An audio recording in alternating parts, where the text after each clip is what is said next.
कि आपने अपने इंट्रो में कहीं कहीं से लाके ये तो बता दिया कि हिंदुस्तान को ग्लोबली टेररिस्ट कंट्री डिक्लेयर कर दिया। वो कनाडा हो, वो यूएस हो, आपके जो एफर्ट्स हैं कश्मीर से बाहर निकल के इस वक्त आप हिंदुस्तान जो है वो कनाडा के अंदर, हिंदुस्तान यूएस के अंदर। देखिए हुसैन साहब let's talk some facts please. Hussain साहब थोड़े थोड़े मुद्दों पर बात करते हैं, फैक्ट्स पर बात करते हैं। हुसैन साहब देखिए यहाँ पर मैं फैक्ट्स पे बात कर रही हूँ।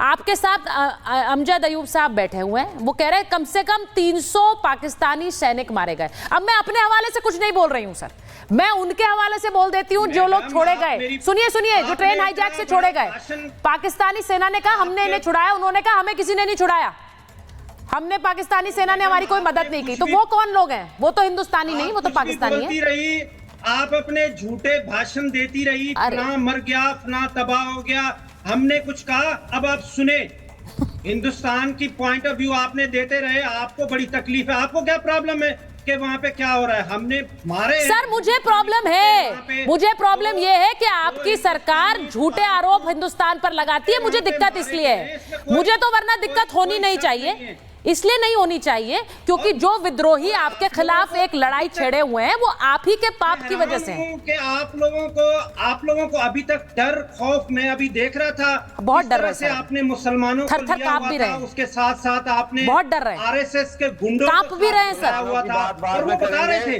कि 800 साल मुसलमानों ने हुकूमत की थी और हमें आके 2000 आदमी ने हमारे ऊपर आके कब्जा कर लिया था। मैं बड़ा एंजॉय कर रहा था। जब आप अभी तक डरे हुए हैं, ये जो आपकी आरएसएस की आइडियोलॉजी है, ये जो हिंदुत्व की एक आइडियोलॉजी है जो मोदी साहब ने बनाई हुई है, आप मुझे बड़ा अच्छा लग रहा है थीबो साहब। एक मिनट अमजद साहब, मैं आ रही हूँ अमजद साहब, मैं एक बार थीबो साहब, मुझे बड़ा अच्छा लग रहा है हुसैन कि आपको वहां पाकिस्तान में बैठकर आप बीएलए की चिंता नहीं कर रहे, आप आरएसएस की चिंता कर रहे हैं। तो मुझे ये सुनकर बड़ा अच्छा लग रहा है। नहीं, दिस इज रियली गुड कि आप वहां बैठकर आरएसएस, इतना ही आप बीएलए के बारे में सोच लेते तो आज आपके सैनिक वहां पर मारे नहीं गए होते। मैं तो आपसे फैक्ट्स जानने के लिए आपको आमंत्रित किया था, लोगों की अब आप उल्टा हिंदुस्तान पर आरोप लगा रहे हैं। मुझे जो 35A और 370 जिस तरह से, अरे सर भूल जाइए, उसे देश भूल गया है, आप ही जपते हैं बस पाकिस्तान में, उसे भूल जाइए, उसे भूल जाइए। पाकिस्तान के लोग जपते हैं, हिंदुस्तान में कोई याद नहीं रखा उसे, वो इतिहास हो गया, इतिहास, it is history, Hindustan it is history now. की बड़ी फिक्र है जिस हुसैन, हिस्ट्री हो गया। आरएसएस के गुंडे आके धमकाते हैं कि सिर्फ आरएसएस का बहुत डर है भाई, हिंदुत्व की आइडियोलॉजी की। आपने हुसैन आपको अपने देश की समस्याओं के बारे में बात नहीं करनी है, आपको सिर्फ आरएसएस की बात करनी है। ये जो आपकी आइडियोलॉजी है। मैं एक बार अमजद साहब के पास जा रही हूँ, अमजद साहब के पास जाती हूँ। अमजद साहब, दिक्कत क्या है पाकिस्तानियों के साथ कि इनको आरएसएस पर बात करनी है, इन्हें बीएलए पर बात नहीं करनी है, इन्हें हिंदुस्तान पर आरोप लगाना है, इन्हें उन आरोपों की तरफ नहीं देखना जो बीएलए इन पर लगा रही है। इनके पूरे ग्वादर को ले लिया, बलोचिस्तान की जमीन ले लिया, आज से थोड़ी कह रहे हैं वो, और वो कह रहे हैं इट्स अ कंटिन्यूअस प्रोग्राम। ये जो अभी हुआ है ये अभी के लिए नहीं है, उन्होंने कहा हाईजैक सिर्फ एक ट्रेलर है। अमजद साहब देखिए, इनको क्या पता आरएसएस क्या है। हाँ। हम तो कहते हैं आरएसएस जिंदाबाद, आरएसएस भारत माता के माथे का झूमर है।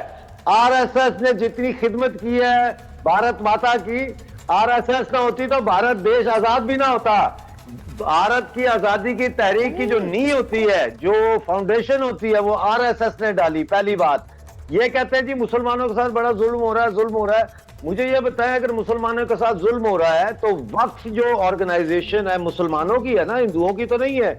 9 लाख एकड़ पे कब्जा कैसे जमा लिया उन्होंने? किसी ने रोका ही नहीं। झूठ बोल बोल के, विक्टिम कार्ड खेल खेल के, ये जो वक्फ के माफिया है वक्फ, इन्होंने कैसे कब्जा कर लिया। हाँ। फिर आप कहते हैं कि हिंदुस्तान को क्यों चिंता है? भाई हिंदुस्तान को क्यों चिंता ना हो? आपका डीजी आईएसपीआर नेशनल टीवी पे पाकिस्तान में प्रेस के सामने बैठ के कह रहे हैं कि ये इंडिया ने किया है, तो जवाब तो हमें देना पड़ेगा, हमें जवाब देना पड़ेगा। अगर इंडिया ने किया हो तो उसका कोई सबूत दे।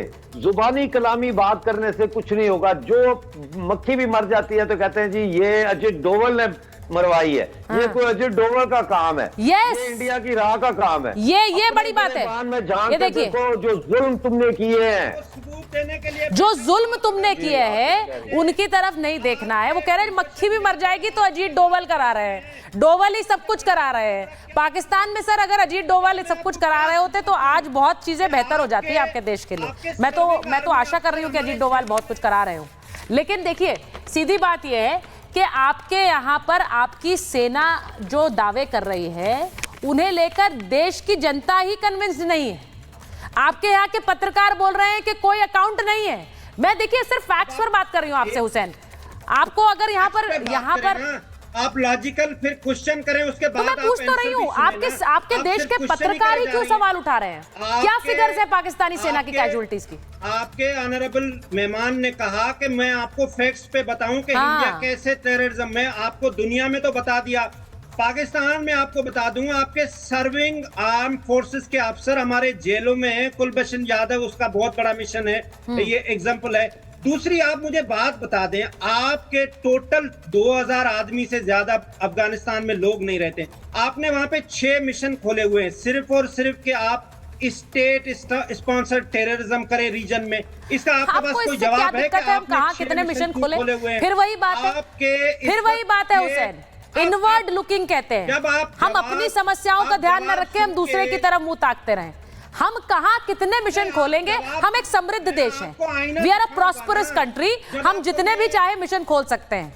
हमें ये देखने की जरूरत नहीं है कि हम उन्हें कायम कर सकते हैं कि नहीं, हम कर सकते हैं, इसीलिए हम मिशन खोलते हैं और हम हर देश में खोलते हैं सर। जो प्रॉस्परस कंट्रीज हैं वो इसी तरह से काम करती हैं हुसैन। देखिए, मैंने आपसे बहुत फैक्ट्स पर बात करने की कोशिश की थी। अगर आपको लग रहा है आप यहाँ पर आकर भारत को नीचा दिखाकर कुछ बोलने की कोशिश करेंगे तो that I can not let happen on the show. Military operation नहीं हो रहा, ये फैक्ट्स अमजद साहब शहरी आबादियों के ऊपर बमबारी नहीं कर रहे। स्पीक, आपके गनशिप हेलीकॉप्टर्स, आपने चाइना से जहाज लिए हुए फाइटर जेट, उनसे आप बमबारी कर रहे हैं बोलान में शहरी आबादियों पे। आपने आज भी 5 बलोच लापता किए हैं। आप घर घर जाके हमारी औरतों की बेइज्जती कर रहे हैं, चादर और चार दीवारी का तकद्दस पामाल कर रहे हैं। और आप कहते हैं जी भारत में मुसलमान सुरक्षित नहीं है। मुझे यह बताओ, पाकिस्तान में कौन सा मुसलमान सुरक्षित है? ना पीओजेके की माए बहनें सुरक्षित है, ना केपीके की माए बहनें सुरक्षित है, ना बलूचिस्तान। देखिए, मैं एक बार वो फिर से तस्वीरें दिखाइए जहां पर बीएलए का जो लड़ाके हैं, बीएलए के लड़ाके की तस्वीरें दिखाइए। मैं सिर्फ ये बोलना चाह रही हूं कि जो बीएलए के लड़ाके हैं वो वीडियो जारी कर रहे हैं। वो इस वीडियो के जरिए ये कह रहे हैं, मैं आपको जरा सार बता देती हूँ। उन्होंने कहा कि हमने पाकिस्तान और चाइना को सीधे सीधे संदेश दिया कि हमारी जमीन हड़पने की कोशिश मत करो, इससे पीछे हट जाओ। वो अगर नहीं मानेंगे तो ये सिर्फ एक शुरुआत है, ये एक कंटिन्यूअस प्रोसेस होगा, यानी ट्रेन हाईजैक। अब सोच लीजिए, एक देश में पूरी की पूरी ट्रेन हाईजैक हो जा रही है, उसके बारे में मेन स्ट्रीम मीडिया में कोई खबर भी नहीं चलती है। बाकी दुनिया जब उस खबर को चलाना शुरू करती है तो पाकिस्तान की मीडिया जागती है, उन पे मजबूरी है कि वो उस खबर को दिखाएं, उसके बाद उसकी सच्चाई बताएं। अब वो सच्चाई भी आधी अधूरी बताई गई। ये बताया गया कि हमने छुड़ा लिया लोगों को, हमने शहीद कर दिया बीएलए को। बीएलए दावा कर रही है 200 सैनिक हमने मार गिराए हैं। अमजद साहब अंदर की खबर बता रहे, कह रहे कम से कम 300 पाकिस्तानी सेना के जो जवान हैं उनको मार गिराया गया है। पाकिस्तान इस वक्त दहशत में है क्योंकि उन्हें लग रहा है ये सिर्फ शुरुआत है, एक और स्ट्राइक उन पर होगी, जैसा कि बीएलए कह रही है। सोचिए इसके बारे में। भारत पर इल्जाम लगाने से कुछ नहीं होगा, इसको रोकना पड़ेगा, वरना जो कहा जा रहा था कि पाकिस्तान के टुकड़े होंगे शायद वो हकीकत में ना हो जाए।